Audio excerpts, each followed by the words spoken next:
Iabot ang iyong kamay kung may pagkakataon, kung tulong-tulong tayo, lahat makaaahon. Di ka nag-iisa kay Ninong, lagi kang may kasama. Kapit bisig lamang panalo ka.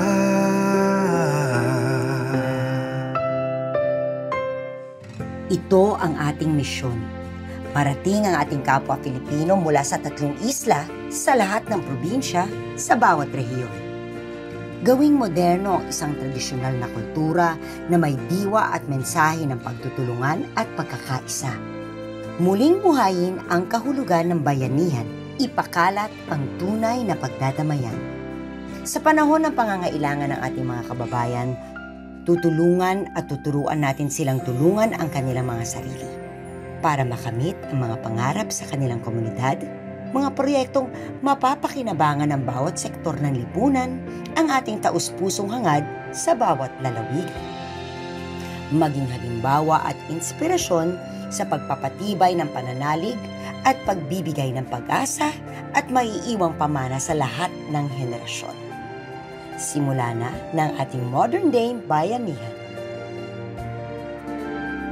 Ikaw, ako, lahat tayo, kayang-kaya ipanalo kung dadamay bawat isa. Ikaw, ako, gaganda itong ating buhay, pagtutulungan, pagmamahalan, yan ang ating kailangan sa buhay aangat.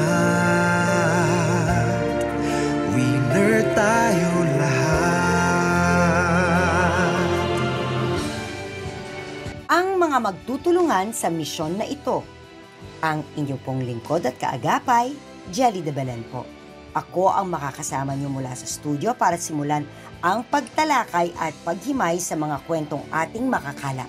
Sherilyn Reyes Tan. Pero sa gitna na magagandang tanawin na ito, meron tayong mga kababayan na nagsastruggle para maitawid ang kanilang pang-araw-araw na buhay. Patricia Tumulak. Nakakalungkot dahil nakakaranas pa rin ng problema sa kabuhayan ang ilan nating mga kababayan dito. Sila naman ang iikot sa bawat probinsya ng Luzon, Visayas at Mindanao upang kamustahin at damayan ang ating kapwa Filipino. Sasamahan din tayo ng mga eksperto na magbabahagi ng kanilang kaalaman sa bawat issue. At si Manoy Wilbert T. Lee, siya ang mangunguna sa ating panel of experts sa desisyon upang resolbahin at aksyonan ang mga problema at pagsubok ng ating mga kababayan. Nakaka-overwhelm. Ito yung gusto natin. Tulungan natin sila. Nakakagawa tayo ng difference sa buhay ng mga tao. Hello Pilipinas at magandang umaga mga kapuso. It's another Sunday morning kasama ang inyong modern day bayanihan program na si Manoy ang ninong ko. Nakailang biyahe na rin tayo sa maraming probinsya sa bansa these past weeks. At hindi pa rin kami tumitigil sa pag-ikot sa iba't ibang rehiyon para kamustahin ang ating mga kababayan.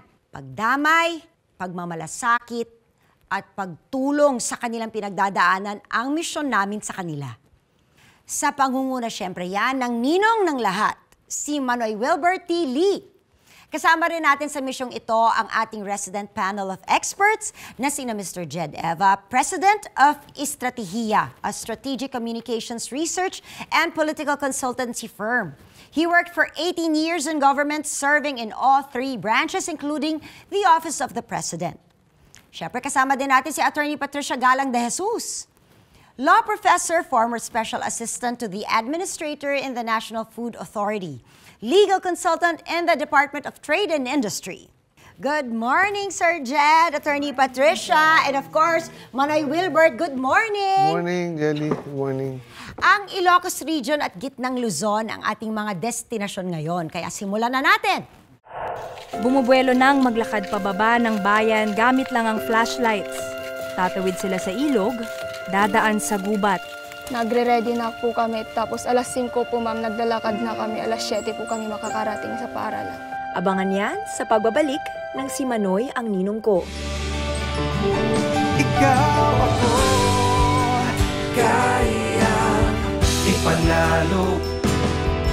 winner tayo lahat.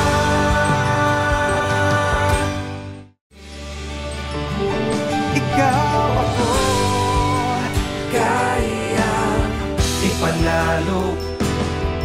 Winner tayo lahat. Umakyat sa Ilocos Sur si kasamang Patty kung saan nalaman niya na nagtitiis ang mga batang estudyante na maglakad sa dilim, tumawid sa ilog, at dumaan sa gubat sa tuwing sila ay papasok sa paaralan araw-araw. Bakit nga ba? Panoorin natin ang kanilang kwento ngayon na.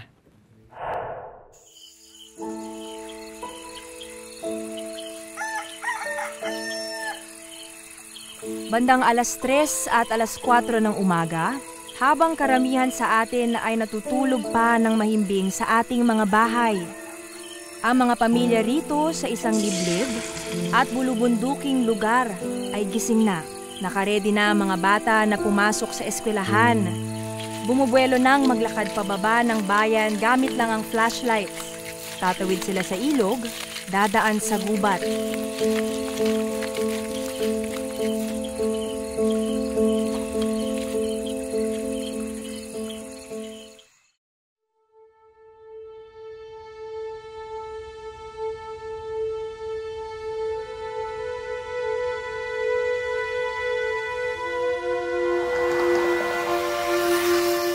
Welcome to Sitio Paring, Barangay Babalasiuan, Santa Maria, Ilocos Sur. Isang bayang nabubuhay sa kakarampot ng liwanag.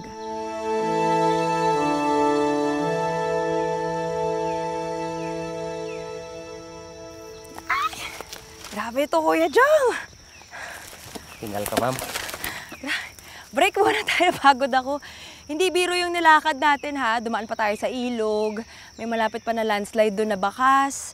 Ito, paakyat. Ito yung araw-araw nilalakad ng mga estudyante ng mga tao nyo. Ito yung malaking concern dito po sa area ng Sitio Paring. Sa araw-araw na tinatahak ng mga bata, papunta sa school at pauwi, ganito po ang sitwasyon po nila. Dahil po sa kahirapan, gusto yung mga bata na makapag-aral, makapasok sa school araw-araw. Nagsasakripisyo yung mga magulang nila na ihahatid sa school, umaga hanggang hapon. Minsan naabutan sila ng gabi. Yung daan na nilalakad po nila is madilim.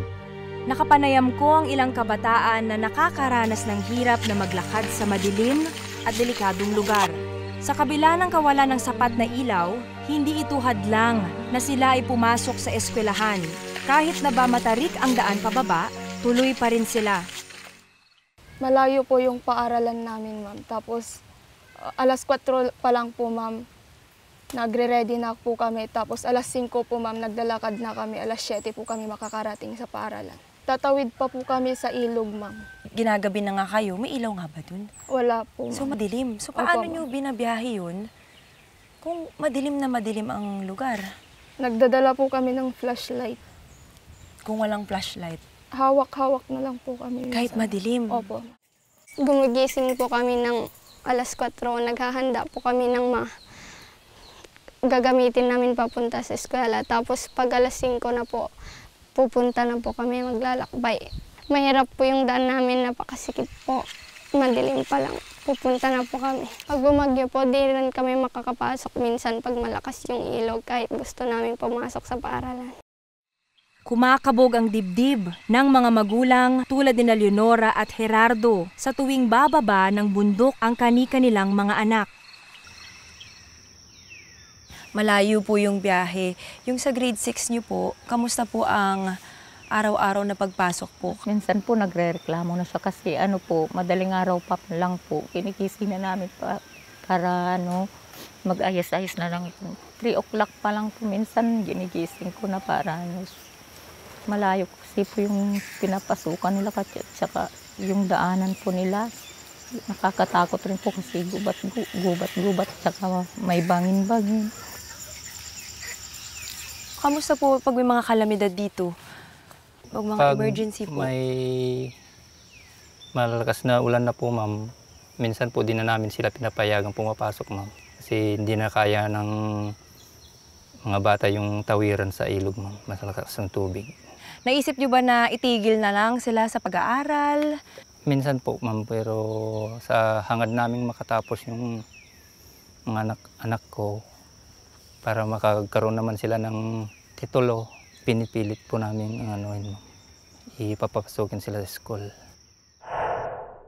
Sa aming pagbabalik, paano nga ba malulutas ang problema ng pailaw dito sa Sitio Paring? Abangan yan sa pagbabalik ng Si Manoy ang ninong ko.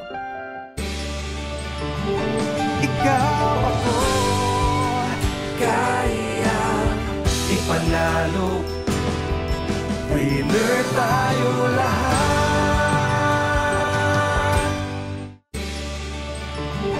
Ikaw ako, kaya ipanalo. Winner tayo lahat. Ang katatagan ng mga residente ng Sitio Paring sa gitna ng dilim at ang pagliliwanag ng kanilang kinabukasan. Yan ang ating aalamin sa pagpapatuloy ng kanilang kwento. Ayon kay Barangay Captain Jong Dasalya, marami ng tulong at suporta ang ginawa ng pamahalaan upang resolbahin ang problema nila. Actually po, marami po tulong na nanggaling LGU, kaso lang, yun nga po, mabagal po dahil po yung yung nadaanan po natin ay talagang ultimo sasakyan nga hindi nga makarating dito. Malaking bagay po yung pagkakaroon po ng ilaw o mailawan yung daan para lang po sa mga taga Sitio Paring ay anytime po sila na makakapunta sa kanilang patutunguhan. Bukod sa kakaunti ang kanilang streetlights, ang mga residente rito ay nangangamba rin dahil sa isa pang malaking suliranin. Karamihan sa kanilang kalye ay hindi madaanan, kaya bukod sa mga estudyante, apektado rin ang mga magsasaka dahil dito. Sobrang hirap po, ma'am. Walang magandang hanap buhay. Kulang sa kita, ma'am. Pagsasaka lang po yung nagkakitaan namin, pagtatanim ng tabako, yun lang po ng produkto namin dito, ma'am. Minsan po, ma'am, yung pagdadala namin sa merkado yung mga produkto namin, nahihirapan po kami kasi binubuhat po namin yung mga produkto namin, ma'am, lalo na pag umulan. Ang edukasyon ng mga kabataan, kabuhayan ng mga magsasaka, at higit sa lahat, ang seguridad at kaligtasan ng mga residente ay nakasalalay sa sapat at regular na pailaw o liwanag. Para po sa mga taga rito, tuloy lang po ang laban, wag pong susuko. Kailan kaya mararanasan ng mga residente ng Sitio Paring ang klase ng buhay na ating tinatamasa? Pangarap namin sa kanya, ma'am, para sa sarili niya, buhay niya rin po, ma'am, kinabukasan niya, ma'am. Paglalaban rin po namin, ma'am, para kung baka sakaling mapag-aral namin siya. Pangarap ko pong maging guro. Gusto ko pong magturo sa mga estudyante rin gaya ko po. Hiniling ko lang po na sana magkaroon po ng ilaw sa daan namin para makapag-aral kami ng mas maayos po at di na kami matakot sa daan. Ang pamumuhay na ligtas para sa mga bata, madali at mabisang paraan para sa pagsasaka. Ang pamumuhay na puno ng pag-asa, hindi ng kalungkutan, kapayapaan at hindi pagkabalisa. At higit sa lahat, ang mabuhay sa liwanag at hindi sa kadiliman. Baka sakaling sa inyo po matupad ang mga pangarap namin dito sa Sitio Paring. Baka sakaling kayo po ang daan para mapaganda naman po ang sitio namin. Sana po matulungan niyo po dito sa lugar namin, mabigyan ng ilaw yung mga daan namin na madidilim para gaganda naman yung daanan ng mga bata. Madadala namin yung mga produkto namin ng papunta sa merkado po.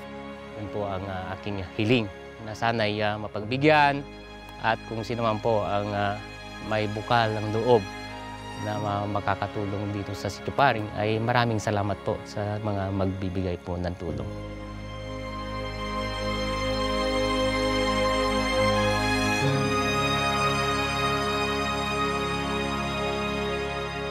Jelly, isang malaking eye-opener yung naranasan natin dito sa Sitio Paring. Naway ang ating mga kapusong nanonood maantig ang kanilang damdamin sa kanilang nasaksihan ngayon. Balik muna sa iyo, Jelly, mga experts at Manoy Wilbert. Tulad ng mga magulang nila, kinakabahan din ako sa daily routine ng mga bata nagtetrek makapasok lang sa school. Thank you, Patty, sa paghatid mo sa amin ng nakakabahalang kwentong yan. Para tulungan tayo ngayon sa discussion tungkol sa pagsubok ng mga taga-Sitio Paring, kasama natin ang ating guest expert na si Attorney Francis Nino Juan, former President and Chief Executive Officer of Independent Market Operator, former Executive Director ng Energy Regulatory Commission. Good morning po sa inyo. And good morning, everybody. Good morning, Jelly. Good morning, Attorney. Dalawang attorney natin today na pagtatanungan. Ayun na nga nakita natin. Meron naman silang may electricity sila sa kanilang mga tahanan.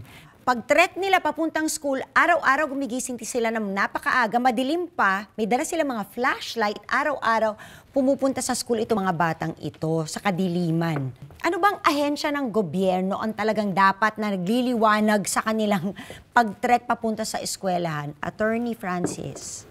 Ang lokal na government nila ang may responsibilidad na maglaan ng pondo nang sa ganon ay mailawan yung mga karsada na nasasakupan ng local government unit na yan. Siyempre, kung mayroong pailaw na, ang local na cooperative naman ang siyang kumukonekta sa mga ilaw na ito at siyang mangongolekta naman doon sa local government ng singil buwan-buwan para sa street lights. Ang nakita ko doon sa video ay hindi pa naabot ng mga poste nung electric cooperative yung lugar na yon. Kaya matatagalan pa, mahirapan pa na ito ay mapailaw sa pamamagitan ng yung karaniwan na pagpapailaw. Ano pa ba ang pwede natin, Manoy? Ano masasabi mo? Well, unahanga ako dun sa mga bata. No? Talagang sa kagustuhan nilang makapag-aral. Yung nilalakad nila 2 oras, isang araw. No? Pero napaka-delikado, no? Napaka-peligroso nung ginagawa nila. Actually, itong programa natin, diyan tayo pumapasok na yung sa mga kakulangan ganyan, yung gap na yan, tayong pumupuno. No? Gusto natin maging enabler din tayo sa mga ganitong pagkakataon. Dapat agad natin itong tulungan. No? Konsiderasyon din ba kung ilan lang kasi ang nakatira doon? Konsiderasyon yan ng ilang ating mga local government units kasi nga limitado din yung kanilang mga pondo. Pero maaari naman tingnan din yung mga ibang umiiral na programa. Mayroon namang programa ng pang sa lifeline rate, mayroon sa mga missionary electrification at marami pang ibang mga programa. Meron din yata, di ba, yung rural electrification program, no, ng DILG, no? Parang opo, meron sa DILG opo, na meron po actually, mga meron ganyan. ring yung alam ko yung merong Special Local Road Fund which was established nung isang batas yung Motor User MUVC law, which is the RA. Road Users Tax. Yeah, the Road Users Tax. Actually, nakalaan dapat yun na meron siyang Special Local Road Fund specifically for this Pero kind. 5% inalis yan, dapat. realign yan Realign nga ngayon. Realign na yan ngayon into the PUBMP program. No? Pero there is always going to be a fund for that eh. Alam ko meron itong yung sa Rural Electrification Fund na nakalaan from DILG. No? Alam ko 20 million yata kada barangay yan, no? Na pwede. Kaya lang hindi ko lang alam dahil nga baka isang konsiderasyon din niya kung ilan yung nandyan na household. Residente. Pero parang sila yung nagsasuffer bilang konti lang sila eh.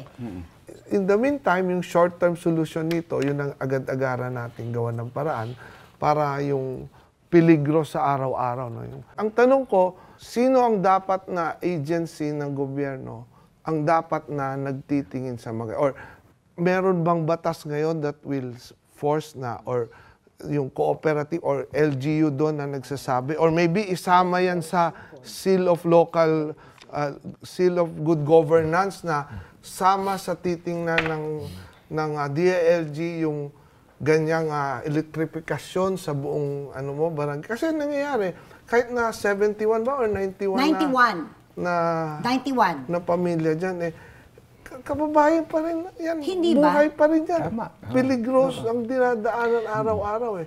So yan yung sinasabi ko lagi na hindi tayo dapat nagiging manhid sa mga ganyan.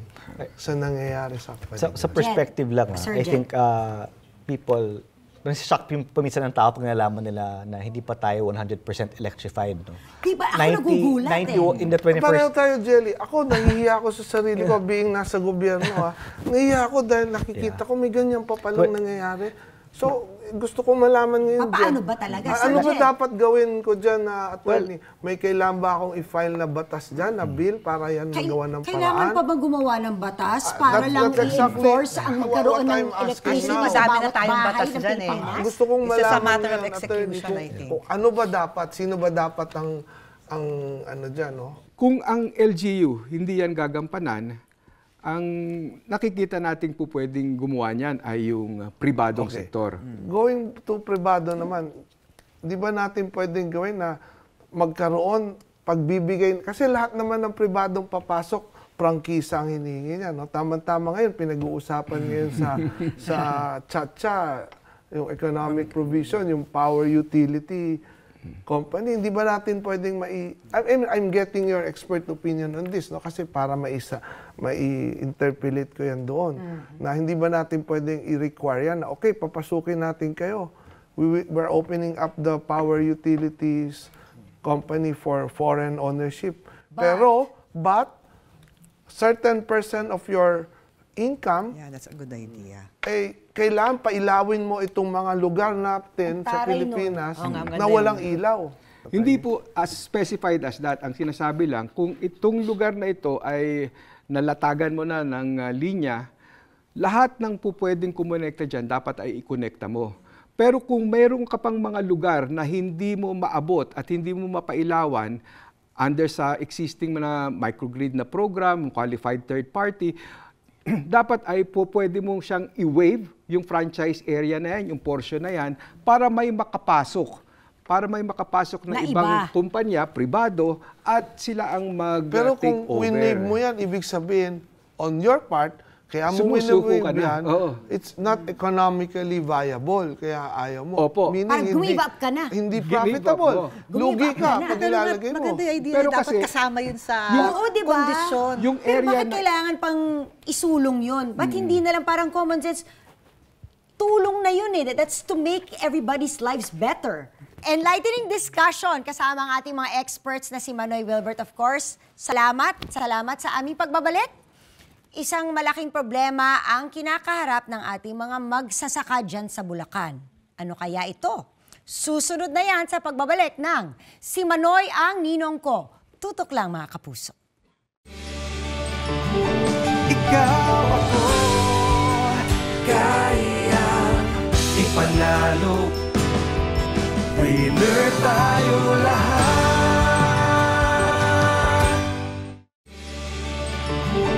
Ikaw ako, kaya ipanalo. Winner tayo lahat. Nagbabalik pa rin ang Si Manoy ang Ninong Ko, mga kapuso. Dinalaw ng ating kasamang si Shay ang mga masisipag nating magsasaka sa Bulacan. Nakakatuwa na mga babaeng magsasaka ang kanyang nakapanayam. Pero doon ay nalaman niyang may kinakaharap pala silang isang malaking problema. Na kapag hindi agad masolusyonan, maaapektuhan hindi lang ang kanilang kabuhayan, kundi ang supply na bigas ng bayan. Magandang umaga mula sa tinuguriang Rice Granary of the Philippines, ang Central Luzon o Region 3. Samahan niyo po ako at bisitahin natin ang masisipag nating magsasaka dito sa Bulacan.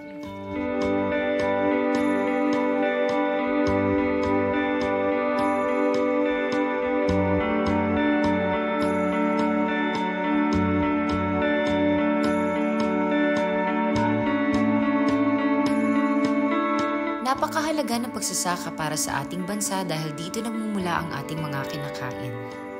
Kung walang mga magsasaka, kulang ang supply para sa lahat at maaapektuhan ang ekonomiya, buhay at kabuhayan ng mga tao. Ang isang importanteng gamit na nakakatulong sa paghila ng tools na kailangan sa pag-aararo, paglilinang, pagtatanim at pag-aani ay isang bagay na salat para sa karamihan ng mga magsasaka. Isang well-maintained at maayos na traktora. Tao po! Aling Leonsia? Ay, tuloy po. Magandang umaga po. Magandang umaga po. Si Leonsia Valentino ang namumuno sa Plaridel Malolos Irrigators Association dito sa Bulacan. Aling Leonsia, yung kwento talaga behind this traktora po. Ito pong traktorang ito ay pinagkaloob ng Department of Agrarian Reform noong 2015. Sa ngayon po, ito ay nagsisira na. Marami ng mga pyesa na dapat palitan.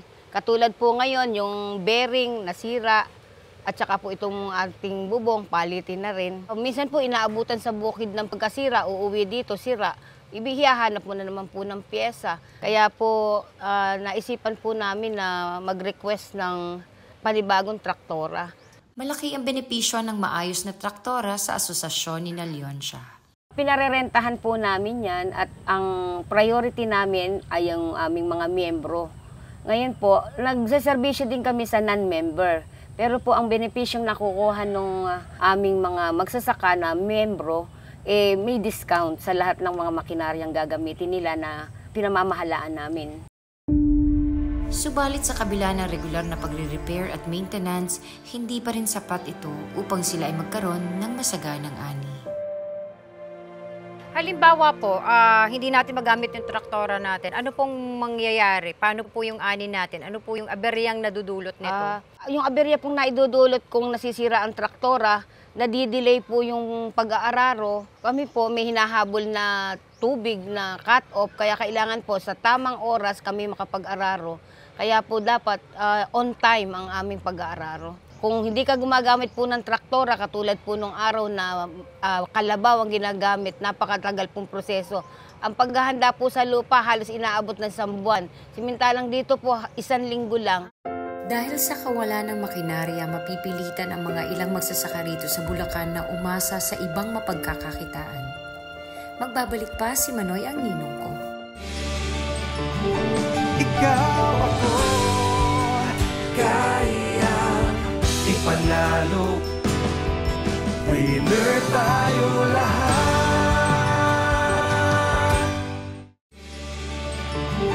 Ikaw ako, kaya ipanalo.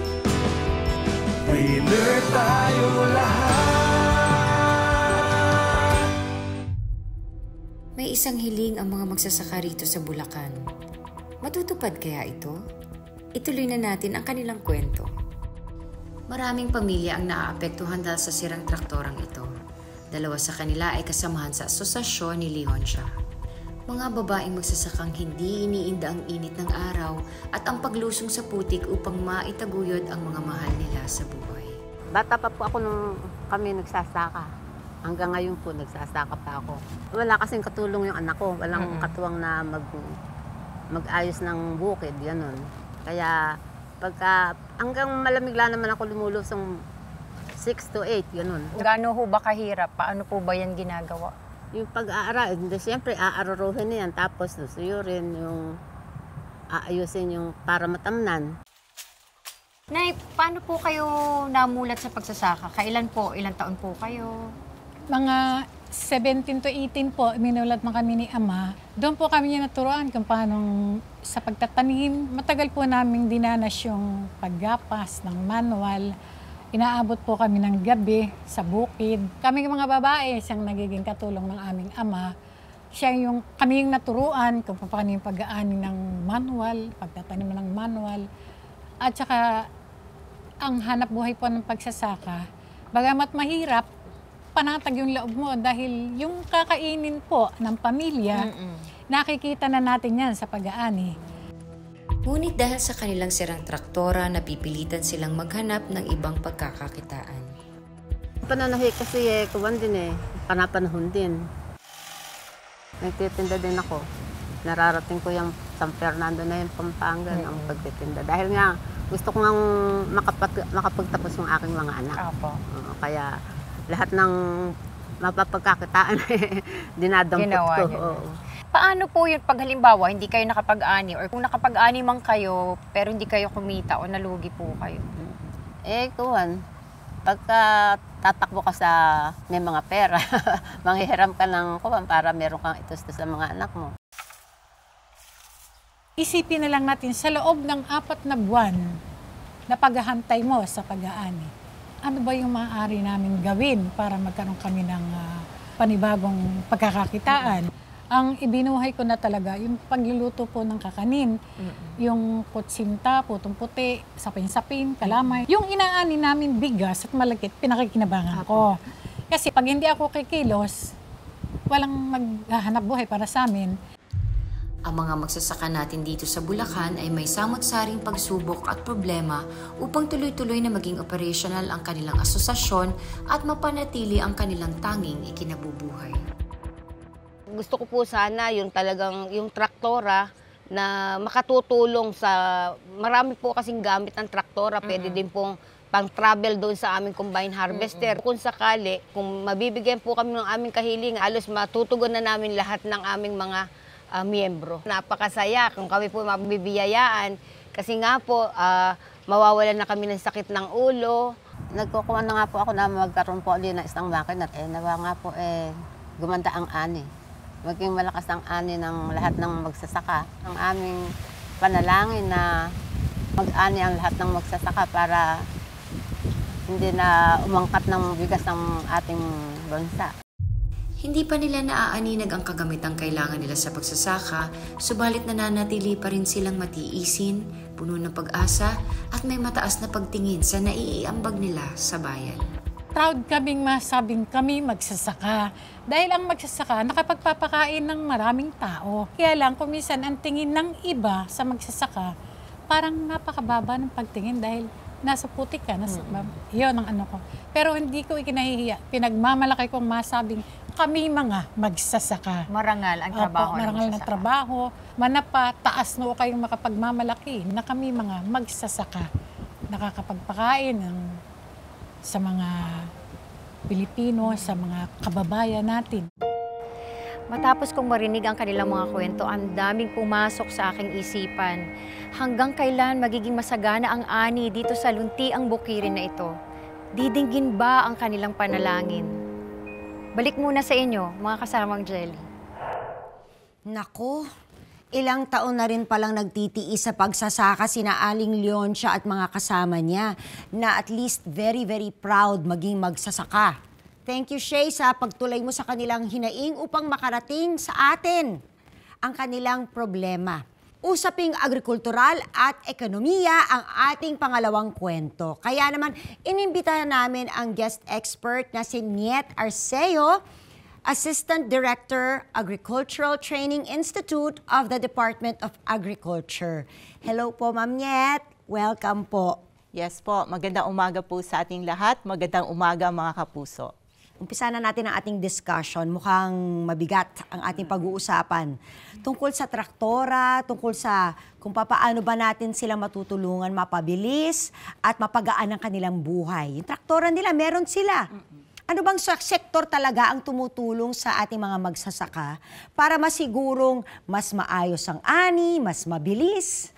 Actually, sa amin po yun, sa Department of Agriculture. Yes. No, kung saan may iba't ibang programa ang departamento pagdating sa ating mga magsasaka. Maraming tayong programs and services sa Department of Agriculture. Isa na nga doon yung programa na mechanization. No? Yung mechanization program, actually, isang programa po yun ng Department of Agriculture kung saan ini-encourage natin ang ating mga magsasaka na gumamit na ng mga makinarya para mas mapataas pa po ang produksyon ng ating mga palay or ibang mga agricultural products. Kasi kung hindi gagamit ng traktor, kanina sinabi nila, kung yung noon, isang buwan, nagiging 1 linggo na lang yung production gamit yung traktora. Tama po ba? Oo. 1 linggo yung preparation. Yung preparation. Ibig dati kasi 1 month, nagiging 1. Yes, pagkalabaw at mano-manong ginagamit, 3 linggo hanggang 1 buwan yan. No? Depende sa laki. No? So, ito na, binigyan sila ng DAR ng traktora na ginagamit nila. Pero syempre, habang tumagal ang panahon, medyo pumapalyado na, nagkakaroon na ng problema. Sino po ba talaga ang dapat mag-asikaso ng maintenance noon? Sila po ba mismo? Or dapat ba tulungan pa rin sila ng Department of Agriculture? Ano po ba dapat? Ano ba ang usapan sa ganyan? Actually po, part talaga ng programa ng mechanization is yung counterparting scheme. No? Ano yung ibig sabihin nun? counterparting po is yun yung may counterpart dapat si Para magsasaka. magkaroon ng ownership. Para magkaroon responsibility po sila rin. Dapat may responsibilidad sila. Yes, opo. And isa sa pinaka-responsibility nila is alagaan yung mga makina. Actually, dapat nga po may itinatayo silang bahay or kasi Garahe. diba, garahe. No, Para doon, para okay. Kaya lang Para kadalasan, protektahan. yun yung nagiging problema nila. Yung perang pagkukunan para itayo yung garahe at bahay na yun. No? Kaya sa akin, one time, ang sinusulong ko dyan is isama na yun yung garahe sa ibibigay. No? Or, again, LGU dapat ang tumulong din naman. Dyan. Actually, yung ahensya po na nangangasiwa talaga sa mechanization program natin is yung PhilMech. No? PhilMech. Sila po yung Please explain to me what PhilMech is. Sila po yung ahensya na talagang overall, ang mandato talaga nila is towards the mechanization program. So lahat ng mga machines, like for example, traktora, harvester, transplanter, nanggagaling yan sa kanila. Sa kanila. Sir Jed, any input?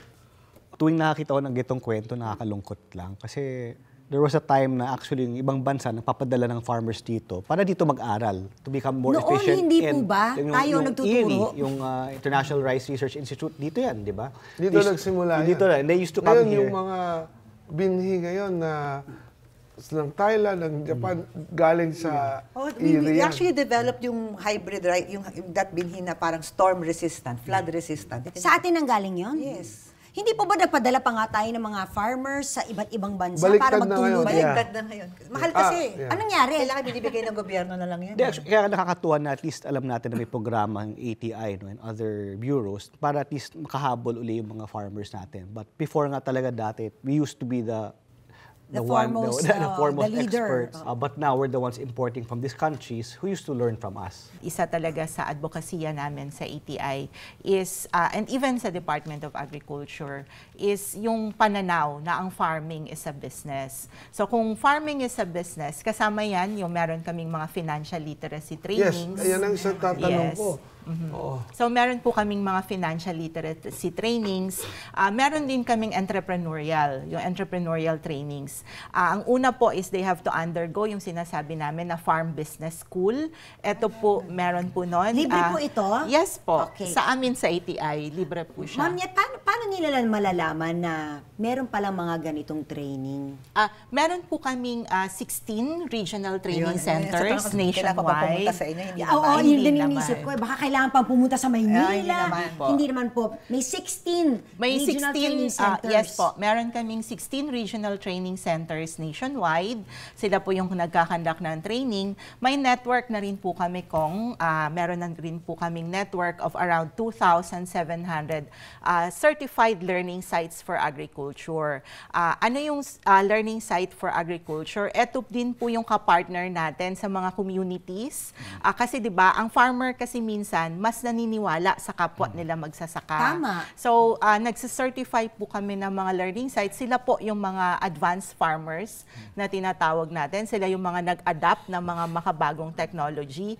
Sila yung nagde-demonstrate sa communities. Kasi yung centers namin nasa rehiyon. Malayo pa rin yon sa probinsya, sa munisipyo. Sila na mismo pumupunta din. So, si learning site, nasa communities siya.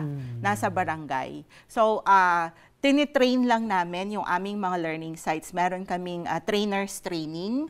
So, nagiging trainer na rin sila. Nagde-demonstrate sila ng technology kung saan pwedeng puntahan ng mga farmers. Puntahan, dalawin, magpaturo, yung ganun. Kasi once na-certify namin sila as learning site, ibig sabihin nun, committed yung learning site na i-open yung kanyang farm para magturo at para mag-demonstrate ng mga technologies. Well, ang isang problema na malaki talaga, no, Hindi ako expert dito, no? Nandito yung expert natin. No? Pero sa aking pong pag-iikot, ang isang malaking problema talaga dito is yung post-harvest facilities. Nandyan, may pera sa PhilMec, meron tayong nilalaan dyan na 5 billion every year, galing po sa RCEF, yung Rice Competitiveness Enhancement Fund. No? Galing po ito sa ating Rice Tarification Law. Pera ng gobyerno yan, pera ng taong bayan. So, kailangan ibaba natin. No? Of course, without forgetting yung mga COA requirements. Pero hindi naman dapat na maging hadlang yung COA requirements sa pagbaba ng mga ganyang tulong. No?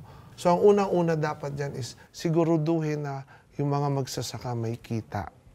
Yung tinanim nila, pag-ani nila, may kita. Marami tayong ginagawa dyan, marami tayong House Bill na final dyan, House Bill 9020, na magsisiguro yung mga magsasaka may kita. No? Manay Wilbert at ang ating mga experts, agree ako sa lahat ng sinabi ninyo. Naway mas pahalagahan talaga natin ang ating mga bayani ng bukid. Salamat sa napakagandang talakayan na talagang hindi ko akalaing aabot tayo doon. Susunod na ang mga solusyon para sa dalawang problemang ating nasaksihan. Abangan yan sa pagbabalik ng Si Manoy ang Ninong Ko. Ikaw ako, kaya ipanalo. Winner tayo lahat. Ikaw ako, kaya ipanalo. Winner tayo lahat. Nanonood pa rin kayo ng Si Manoy ang Ninong Ko. Kanina napanood natin ang kalagayan ng mga lugar sa dalawang lalawigang pinuntahan ni na kasamang Patty at kasamang Shay. Unahin naman natin ang kaso ng sitio Paring sa Ilocos Sur. Mula sa discussion natin kanina medyo mainit, electrifying. Ano naman ang sa tingin nyo dapat na solusyong ibigay sa kanila? Anong recommended nyo na tulong na mabibigay natin? Let's start with you, Attorney Patricia. Actually, yun na nga yung una, yung short term is yung bigyan sila ng ilaw, so the solar lights, no? Pag binigyan mo sila ng, paano nila ma-maintain? Pero pag binigyan mo sila ng lights, ng paraan para merong ilaw, tataas din naman ang kanilang income. Ang taas ng buhay. Ang taas ng buhay. And they will have more money, hopefully, to be able to maintain. Papasok yun eh. Papasok naman yun. Sir Jed, what do you think? What is the help that we really need to immediately give them? Tulad nga ng sabi ng expert natin, no? They just need yung lights, no? At least in the short term, kailangan bigyan ng ilaw. Kung dati problema yan dahil kailangan palagyan ng kable or ng mga linya, ngayon may mga technologies allowed us to use convenient lights like yung solar. Since available naman to, dapat tingin ko... At environmentally friendly pa siya. Kaya na natin, tingin ko dapat tulungan sila in that regard lang. Kasi kung ang estudyante gusto mag-aral, at kita mo maglalakad ng 2 oras para mag-aral, tingin ko dapat tulungan talaga yan. Sila ang kinabukasan natin eh. Manoy! Well, galing na rin sa ating mga experts, no? And then ito naman yung lagi natin ginagawa, no? Sa ating mga storya, mga problemang nakikita natin. Dalawang parte, no? Bibigyan natin ng short-term solution, yung agad-agarang solusyon, no? So, ang ating pong temporary solution po dito, or short-term solution, bigyan natin agad sila ng solar lights, no? Para mabawasan yung peligro, yung pangamba ng mga magulang. Through our program, no? And sa opisina ko sa Congress, makikipag-ugnayan tayo sa LGU. Susulatan natin, tatawagan, pati yung NEA muna, yung National Electrification Administration, saka yung Energy Regulatory Commission, makikipag-ugnayan tayo sa kanila kung paano makakaroon ng long-term solution po ito, no? That looks very promising, sounding very promising, pero immediate needs, immediate help ang ating ibibigay. Mukhang collective ang naisip na solusyon ng ating experts at ni Manoy Wilbert. Tingnan natin ngayon ang reaksyon ng mga taga-sitio Paring. Jenny, alam mo, nakakaantig talaga ng puso dahil sa kabila ng nararanasan nila, hindi pa rin sumusuko ang mga kasama natin dito. At syempre, hindi ako aalis na wala tayong munting handog. Eto, tanong ko, naririnig nyo ba iyon?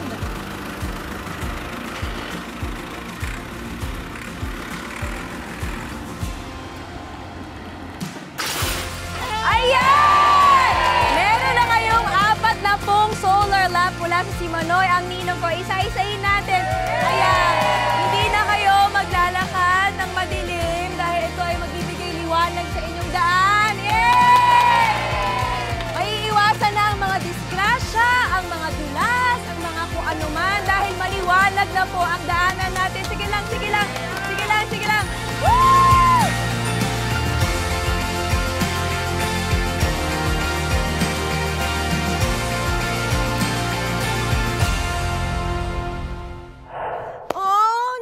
Literal na lumiwanag ang kanilang mga mukha sa natanggap nilang solar light sa kanilang sityo. Naway maging masaya, mas maayos at maging payapa na ang inyong kalooban ngayong hindi na kayo kakabahan sa kadiliman ng inyong kapaligiran. Ngayon, pumunta naman tayo sa Bulacan. Ano ba ang masasuggest ng ating experts? Let's start with you naman, Sir Jed. Itong farmers natin, talagang gusto nila for them to be more productive, no? Talagang pinapabago yung mindset nila. So, yung mindset, isang part lang yan. Even if you change your mindset, kung wala naman silang equipment to be able to do that, they won't be able to. So, yung change yung mindset should not just be about thinking na farming is a business. Dapat yung mindset should be, farming is a profitable business. And for it to be profitable, they need equipment. And the tractor will help these farmers become more profitable. Attorney. Ako kanina natuwa ako dun sa usapan kasi I'm all for the mechanization. Mechanization has its pros and cons, but we have to be able to recognize nga na there's nowhere else to go but to mechanize. So if you want to be more productive and to really progress as a nation. So sa akin I like the discussion kanina because parang it's not just yung kung ano yung maibibigay but yung where to go tsaka yung how to go about it in the future. So. Ayan. So Manoy, parang marami kang sinusulat dyan. Damang-dama ko.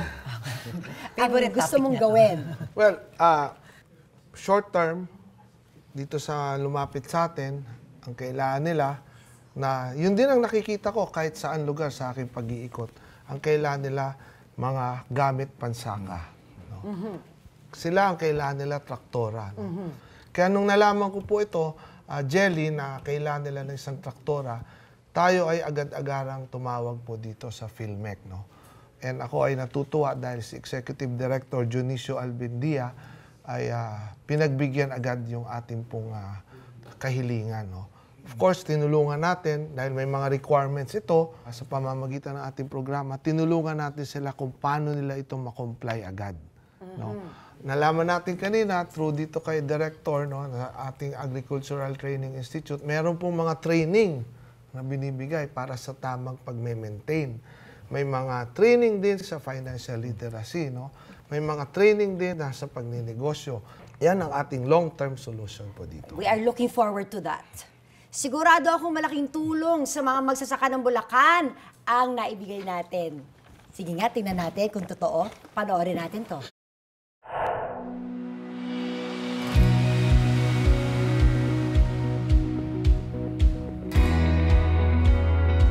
Kaya po ako bumalik. Din po tayo marap.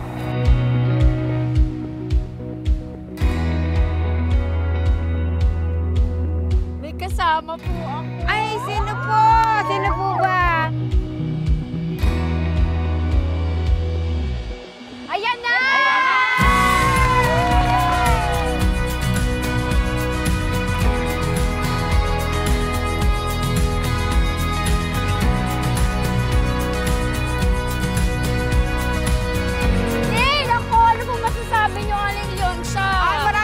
Salamat po sa pinagkaloob ninyo sa amin na traktora. At ito po ay maraming mabibiyayain yung serbisyo sa mga magsasaka. Yay! Bigay tayo lahat! Wow! Congratulations sa Florida Malolos Irrigators Association. Deserve niyo po yan dahil sa nakita namin pagpupursige ninyo sa inyong pagsasaka. Balitaan nyo kami ha kung kumusta ang ani gamit ang munti naming tulong na traktora. Sa mga napanood nating kwento ngayong umaga, sigurado akong may mga tumatak sa ating mga puso at isipan.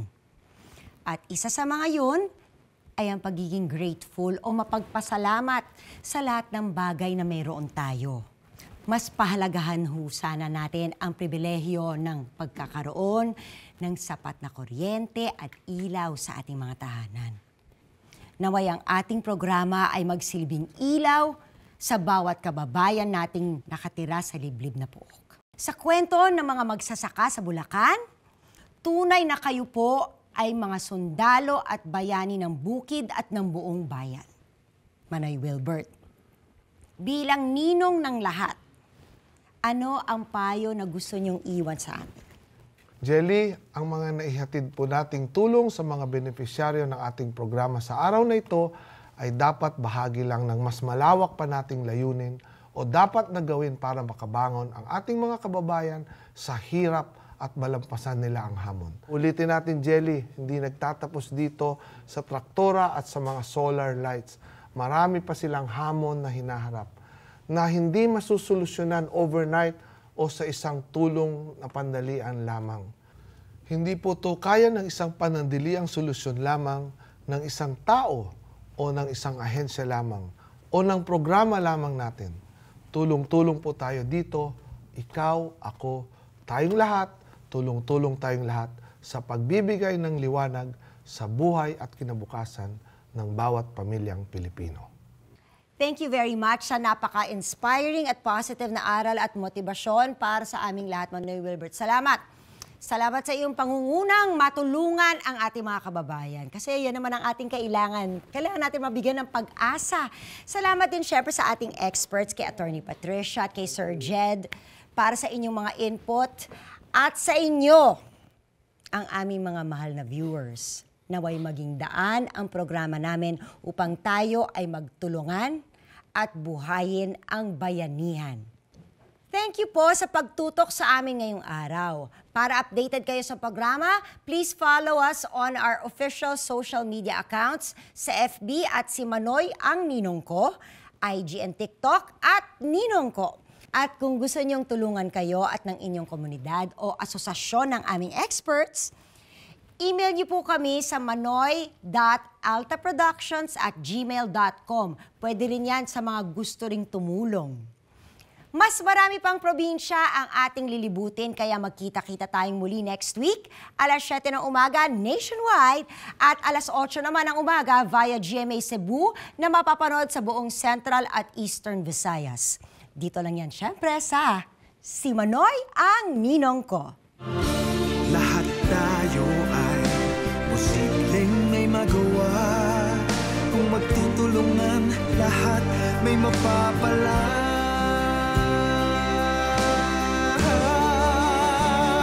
Ikaw ko, lahat tayo kayang-kaya ipanalo kung dadamay bawat isa. Ikaw, ako, gaganda itong ating buhay. Magtutulungan, pagmamahalan, yan ang ating kailangan. Sa buhay aangat, winner tayo lahat. Oh, ikaw, ako, lahat tayo kayang-kaya ipanalo kung dadamay bawat isa. Ikaw, ako, gaganda itong ating buhay. Magtutulungan, pagmamahalan, yan ang ating kailangan. Sa buhay